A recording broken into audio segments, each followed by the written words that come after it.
Ya, selamat malam teman-teman. Kembali dengan channel saya dengan Dr. David. Dan hari ini kita punya guest yang sangat luar biasa, seorang dokter spesialis saraf yang berkecimpung khusus di bidang intervensi nyeri, yang saya datangkan nih jauh-jauh rencananya dari UPH ya. Jadi khusus buat teman-teman pemirsa sekalian, kita datangkan dokter dari UPH, tapi teman-teman harus pastikan nonton sampai habis supaya informasinya itu dapat yang lengkap, jangan sepotong-sepotong karena banyak hoax yang terjadi karena informasi dipotong-potong.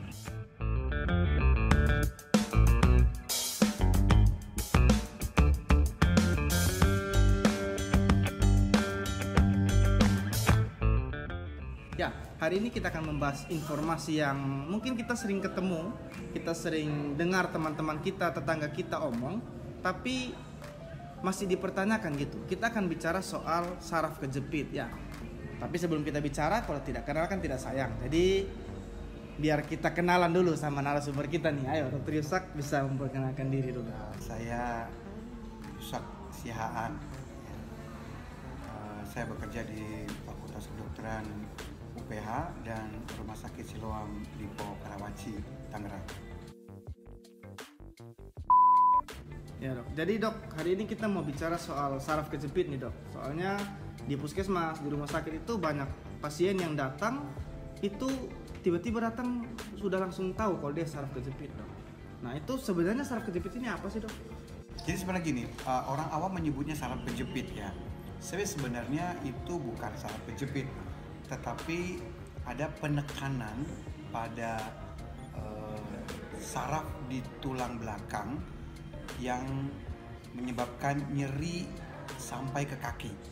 Nah, kenapa orang awam banyak bilang kemudian saya saraf kejepit padahal sakitnya cuma di pinggang. Nah, itu adalah satu yang sudah sering terjadi di masyarakat awam. Kalau sakit pinggang dan letaknya hanya di pinggang ataupun bahkan kadang di punggung dibilangnya saraf kejepit. Nah, ini yang salah kaprah sebenarnya. Yang paling benar adalah saraf kejepit itu kalau sakitnya itu sampai ke kaki, bahkan sampai ke telapak kaki, sampai di betis. Itu yang perlu diperbaikilah pandangan masyarakat tentang saraf kejepit. Ya dok, jadi saraf kejepit ini sering di punggung dok ya berarti? Oh tidak, justru saraf kejepit di punggungnya maupun di pinggangnya tidak sakit. Yang sakitnya justru di bokong ya, kita di pelvic sampai ke betis atau telapak kaki. Justru paling sering orang saraf kejepit punggung dan pinggangnya nggak sakit. Nah ini yang paling sering salah tuh di masyarakat. Iya dok, soalnya kebanyakan orang itu menganggap kalau sakit di punggung itu sama dengan saraf kejepit dok. Ya, apalagi kalau sakitnya sakit sekali. Belum tentu itu. Justru kebanyakan orang saraf kejepit itu tidak sakit di punggung, tetapi seperti sensasi listrik atau kesemutan yang menjalar sampai ke kaki.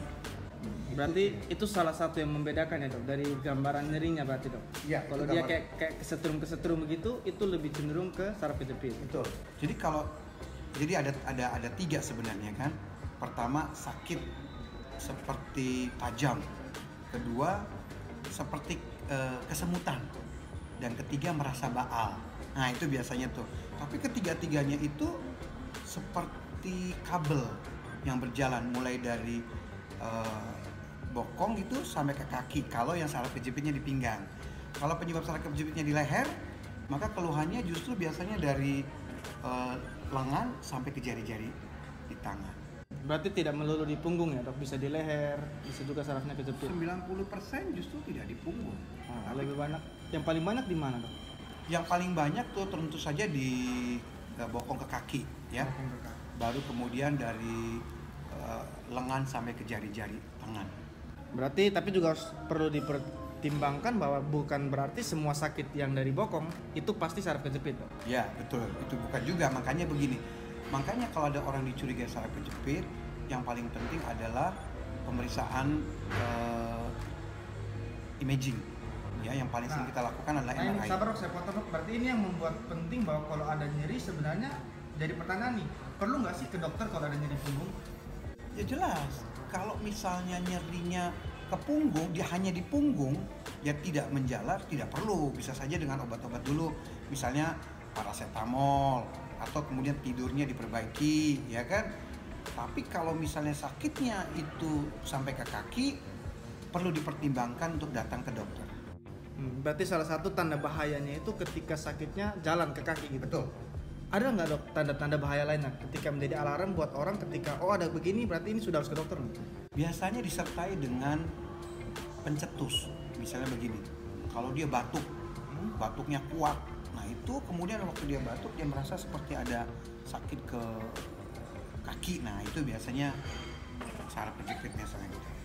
Oh iya. Berarti kalau ada pencetus, terus waktu kena pencetus itu ternyata nyeri jalan ke kaki itu tanda bahaya dok ya? Ya.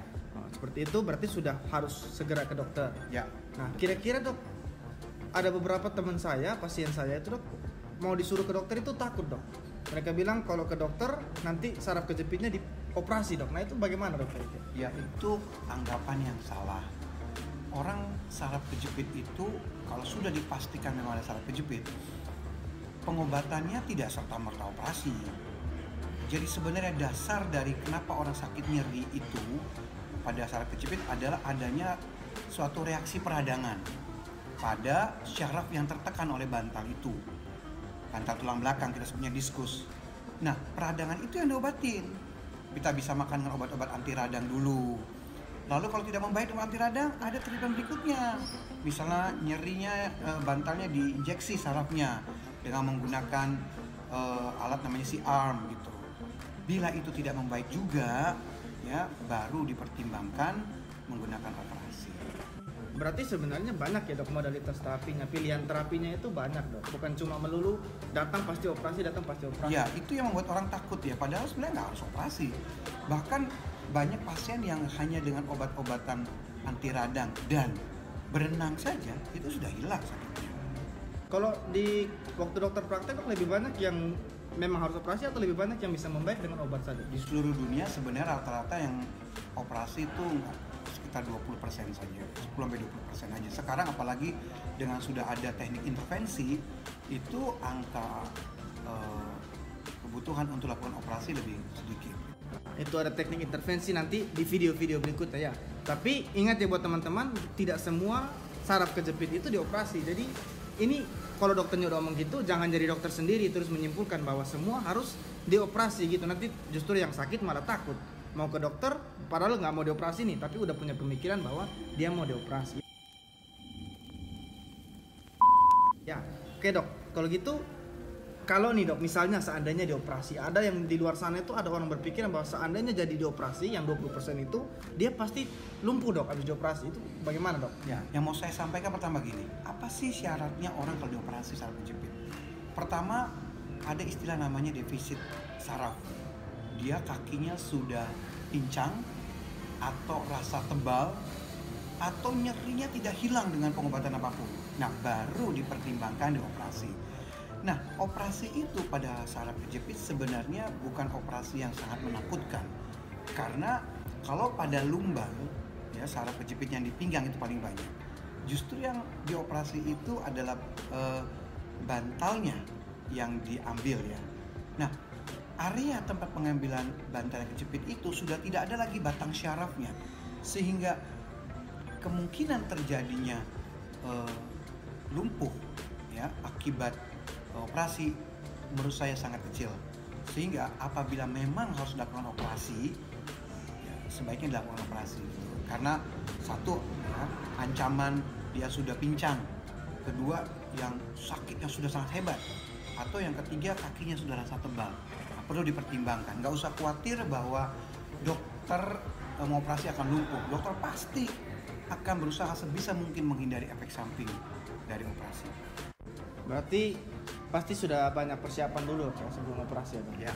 Lalu tingkat keberhasilannya sebenarnya cukup tinggi dok. Apalagi dengan kemajuan teknologi itu sudah lebih meminimalisir risiko-risiko komplikasi operasi yang sangat kecil itu ya dok. Ya.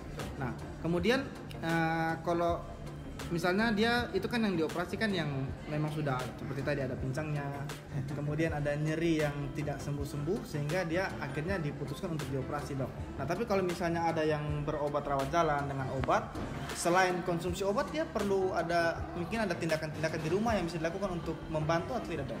Ya betul. Jadi gini, kalau saraf kejepit benar itu ya, nomor satu ya yang harus dihindari itu adalah menghindari batuk yang berlebihan. Satu, dua, bersin yang berlebihan, dan yang ketiga mengedan yang berlebihan. Misalnya apa? Buang air besar, ya, dan gitu, atau angkat barang tuh galon apa dengan berat. Nah itu juga ngedan. Nah, itu harus dihindari, nomor satu. Nomor dua, tidur seperti biasa saja. Tidak perlu katanya harus bantal yang keras begitu, itu tidak perlu.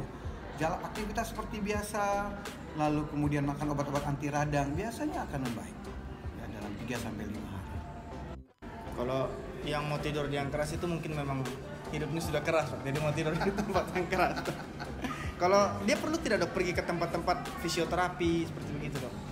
Fisioterapi perlu memang ya, salah satunya untuk memperbaiki postur tubuh ya, terutama kalau pada orang-orang saraf kejepit itu, karena memang postur itu mempengaruhi. Nah, di fisioterapi ini kita akan bisa dilakukan memperbaiki postur yang tidak baik gitu ya.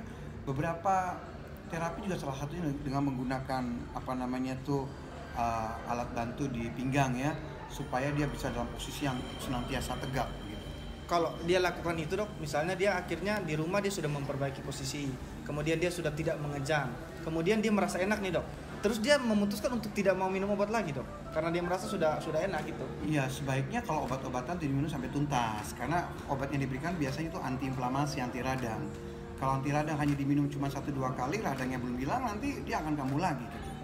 Berarti kurang bijak ya, Dok, untuk menghentikan obat dengan sendirinya merasa sembuh gitu. Karena orang mengira kalau dokter memberi obat itu hanya obat penghilang rasa sakit. Padahal tidak demikian.